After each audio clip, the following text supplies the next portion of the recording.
Hello hi and welcome back to my channel. This is me Chetna Suman और आज हम लोग पढ़ने वाले हैं रिप्रोडक्टिव हेल्थ के बारे में।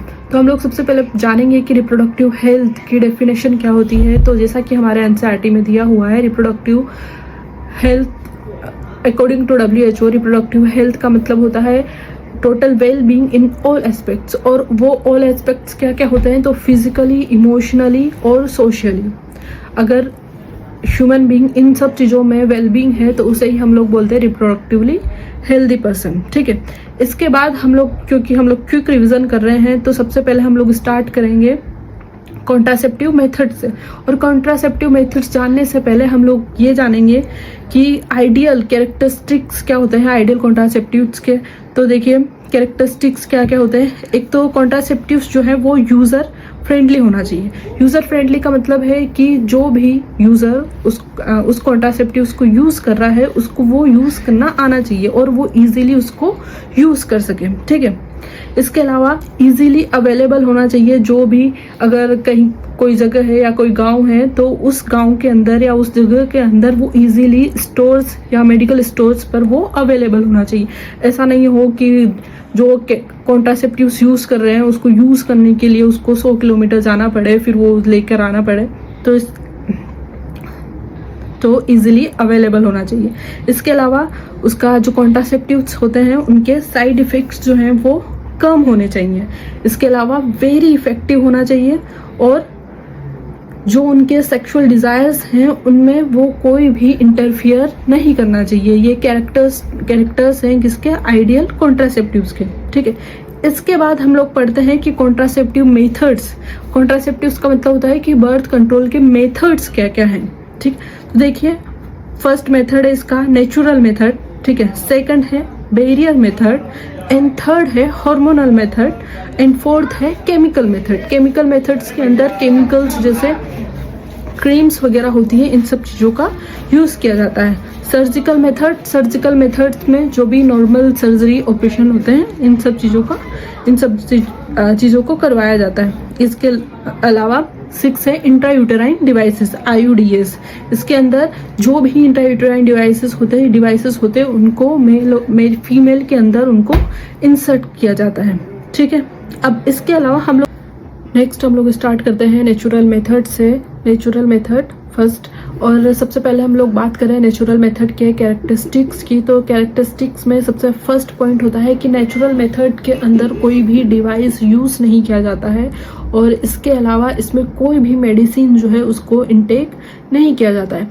सेकंड पॉइंट है इसका कि इसके जो साइड इफ़ेक्ट है वो साइड इफ़ेक्ट इसके बहुत कम होते हैं, या तो लीस्ट होते हैं या फिर हम लोग बोल सकते हैं कि इसके अंदर कोई भी साइड इफ़ेक्ट नहीं होते। लेकिन इसके अंदर साइड इफ़ेक्ट नहीं होते हैं, लेकिन इसका जो फेलियर रेट है वो फेलियर रेट नेचुरल मेथड का सबसे ज़्यादा होता है। अगर हम लोग बात करें नेचुरल मेथड्स के टाइप्स की कि इसके अंदर क्या क्या जो है वो यूज़ करते हैं, तो इसका फर्स्ट टाइप है पीरियोडिक एब्सेंस। पीरियोडिक एब्सेंस का मतलब है कि जो भी मेंस्ट्रुएशन साइकिल का जो 29 डेज का जो मेंस्ट्रुएशन साइकिल होता है उसके दौरान जो 10 to लेकर 17 डेज होते हैं, उन 10 to लेकर 70 डेज को में कोइटस को अवॉइड करना चाहिए। क्यों अवॉइड करना चाहिए? क्योंकि हम लोगों को पता है, हम लोगों ने ह्यूमन रिप्रोडक्शन के अंदर पढ़ा है कि 10 से लेकर 17 जो दिन होता है उस दिन फर्टाइल, उन दिनों को हम लोग फर्टाइल पीरियड बोलते हैं। क्योंकि उस टाइम पर ओव्यूलेशन की सबसे ज़्यादा, ओव्यूलेशन का जो एक्सपेक्टेड है वो सबसे ज़्यादा होता है कि उस टाइम पर ओव्यूलेशन हो सकता है, तो उन दिनों को अवॉइड करना चाहिए, उस टाइम पर कोइटस को अवॉइड करना चाहिए। सेकंड है कोइटस इंटरप्टस। कोइटस इंटरप्टस का मतलब है कि जो पेनिस है उसको फीमेल की वेजाइना के अंदर इंसर्ट करें, लेकिन इंसेमिनेशन होने से पहले अगर उसको विड्रॉ कर लिया जाए तो उसे बोला जाता है कोइटस इंटरप्टस। ठीक है, और इसके अंदर क्या किया जाता है, अवॉइड इंसेमिनेशन, लेकिन इनके फेलियर रेट सबसे ज़्यादा होते हैं। थर्ड है लैक्टेशनल अमेनोरिया। लैक्टेशनल अमेनोरिया का मतलब है कि जब पार्चुरेशन होता है और पार्चुरेशन के बाद वाला जो पीरियड होता है लैक्टेशन मतलब जब मिल्क का फीमेल की जो मेमरी ग्लैंड्स होती हैं उन मेमरी ग्लैंड से जब मिल्क का सिक्रेशन होता है। ठीक है, तो उस टाइम पर ऑलमोस्ट 6 मैक्सिमम 6 मंथ तक ओव्यूलेशन और मेंस्ट्रुएशन साइकिल इस टाइम पर एब्सेंट होता है, ठीक है। तो इस टाइम पर मेंस्ट्रुएशन साइकिल इस टाइम पर एब्सेंट होता है, तो इस टाइम पर कोइटस कर सकते हैं, ठीक है। इसके बाद सेकंड मेथड हम लोग पढ़ने वाले हैं बैरियर मेथड के बारे में, ठीक है। बैरियर मेथड क्या बोलता है? बैरियर मेथड जो है वो प्री कोइटस होता है। प्री कोइटस मतलब कोइटस से पहले इस मेथड को यूज करना है, ठीक है। और इसके अंदर क्या होता है कि जो फिजिकली मीटिंग होती है स्पर्म और ओवा की, उन दोनों को रोका जाता है, फिजिकली दोनों को मिलने नहीं दिया जाता है, क्योंकि हम लोग पढ़ क्या रहे हैं कि बर्थ कंट्रोल कैसे करना है, तो किन किन चीज़ों का ध्यान रख के हम लोग बर्थ कंट्रोल कर सकते हैं। थर्ड है इसके अंदर क्या प्रिवेंट होता है, तो इसके अंदर फर्टिलाइजेशन को प्रिवेंट किया जाता है। और इसके अलावा ये जो बैरियर मेथड है वो दोनों के लिए है, मेल और फीमेल दोनों के लिए अवेलेबल है। इसके एग्जाम्पल है सर्वाइकल केप, वोल्ट्स, डायाफ्राम और कोंडम, ठीक है। तो डायाफ्राम का स्ट्रक्चर कुछ इस तरीके से होता है और सर्वाइकल केप का स्ट्रक्चर कुछ इस तरीके से होता है और वोल्ट केप का स्ट्रक्चर कुछ इस तरीके से होता है। लेकिन डायाफ्राम, सर्वाइकल केप और वोल्ट केप जो है ये सिर्फ फीमेल के लिए यूज की जाती है, और ये सबसे मेन ये जो है वो रीयूजेबल होता है, इसको फिर से यूज कर सकते हैं। और कहाँ पर फीमेल के कौन से पार्ट पर यूज करते हैं, तो फीमेल का जो सर्विक्स वाला रीजन होता है उस पार्ट पर इसको यूज किया जाता है, ठीक है।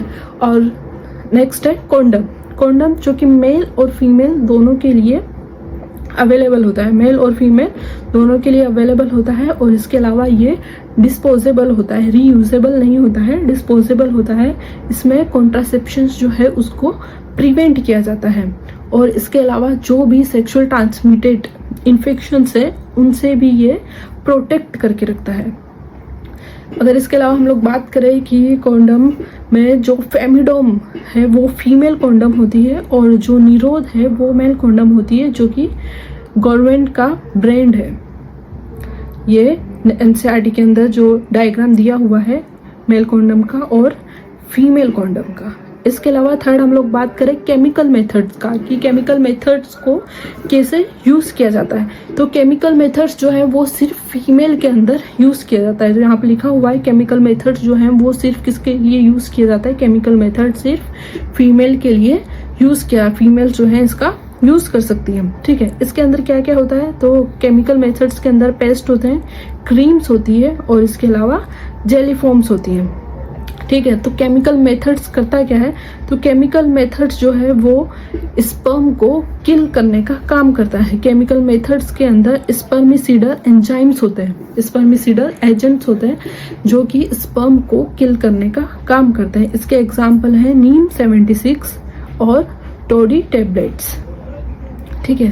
फोर्थ हम लोग बात करें हार्मोनल मेथड्स का, तो हार्मोनल मेथड्स में दो तरीके से इसको यूज़ कर सकते हैं, या तो एलोन प्रोजेस्टेरोन और एस्ट्रोजन को यूज़ किया जाए, या फिर प्रोजेस्टेरोन और एस्ट्रोजन दोनों को साथ में मिलाकर यूज़ किया जाए, जिसे हम लोग बोलते हैं प्रोजेस्टेरोन, ठीक है। इसका यूज़ जो है वो फीमेल्स करती है, यूज्ड बाय फीमेल। और किन किन तरीकों से यूज़ किया जा सकता है, तो तीन तरीकों से हार्मोन्स को जो है वो यूज़ किया कर सकते हैं। एक तो पिल्स के तौर पर इनटेक कर लें हार्मोन्स को, इसके अलावा एक इंजेक्शन, और इसके अलावा हार्मोन्स जो हैं उनको बॉडी के अंदर इम्प्लांट भी करवा सकते हैं। तो फर्स्ट है पिल्स, इंजेक्शंस और थर्ड इम्प्लांट, ठीक है। पिल कैसे लिया जाता है, तो फर्स्ट पिल जो है वो एक तो 12 पिल जो है वो 21 डेज से 21 दिन तक, मतलब एक साइकिल होता है, 21 दिन तक रेगुलर पिल्स को लिया जाता है। फिर उसके बाद 7 दिन का गैप होता है, इस तरीके से पिल्स को यूज़ किया जाता है। पिल्स दो तरह की होती है, एक तो मिनी पिल्स होती है और एक कंबाइन पिल होती है। मिनी पिल के अंदर दोनों जो है प्रोजेस्टेरोन, मिनी पिल के अंदर सिर्फ प्रोजेस्टेरोन प्रेजेंट होता है और कंबाइन पिल में दोनों को यूज़ किया जाता है, प्रोजेस्टेरोन प्लस एस्ट्रोजन दोनों उसके अंदर होता है। अब देखिए पिल किन किन चीज़ों को प्रिवेंट करती है, तो पिल्स जो है वो ओव्यूलेशन को प्रिवेंट करता है, ठीक है। फिर उसके अलावा जो इम्प्लांटेशन होता है उसको भी पिल्स जो है वो प्रिवेंट करती हैं, ठीक है। ओव्यूलेशन का मतलब हम लोग जानते हैं, ओव्यूलेशन का मतलब होता है ओवम का रिलीज होना, और इम्प्लांटेशन का मतलब होता है कि जो ब्लास्टोसिस्ट वाली स्टेज होती है वो यूट्रस के अंदर जाके इम्प्लांट हो जाती है, ठीक है, तो वो होती है इम्प्लांटेशन। और थर्ड है इसका जो सर्वाइकल म्यूकस, जो सर्विक्स वाला रीजन होता है वहाँ पर सर्वाइकल म्यूकस को सर्वाइकल म्यूकस वहाँ पर एड कर देती है और स्पर्म की एंट्री को ब्लॉक कर देती है। इसके अलावा जो सीलियरी मूवमेंट होता है, मतलब जो फैलोपियन ट्यूब है, उस फैलोपियन ट्यूब के अंदर सीलियास प्रेजेंट होते हैं, उन सीलियास के मूवमेंट को वो स्टॉप कर देती है। मतलब वहाँ से सीलिया जो है वो मूव नहीं करता है, और जब सीलिया मूव नहीं करेगा तो ओवम जो है वो यूट्रस तक नहीं पहुँच पाएगा, तो सीलियरी मूवमेंट को स्टॉप कर देती है। और पिल्स के जो है वो यहाँ पर बोला जाता है कि पिल्स के साइड इफ़ेक्ट जो है वो कम होते हैं, लेकिन पिल्स के काफ़ी साइड इफ़ेक्ट्स होते हैं, काफ़ी ज़्यादा साइड इफ़ेक्ट्स होते हैं पिल्स के। इसके अलावा एक पिल जो है वो है सहेली। ये जो डेवलप किया है, सहेली पिल जिसने डेवलप किया है वो है central drug institute of Lucknow, ठीक है, CDRI से बोलते हैं, सेंट्रल ड्रग इंस्टीट्यूट लखनऊ।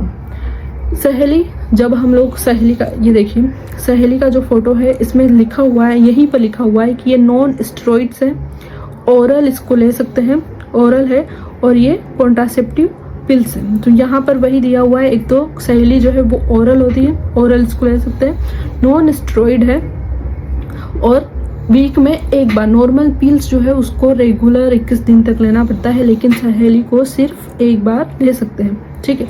इसके अलावा ये जो एस्ट्रोजन रिसेप्टर्स होते हैं उनको ब्लॉक कर देता है, तो ये किसका काम करता है? प्रिवेंट इम्प्लांटेशन को ये रोकता है, ठीक है।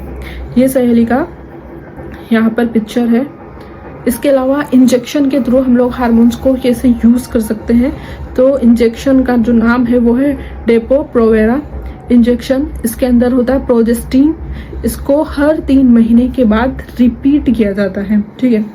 ये इंजेक्शन का पिक्चर है।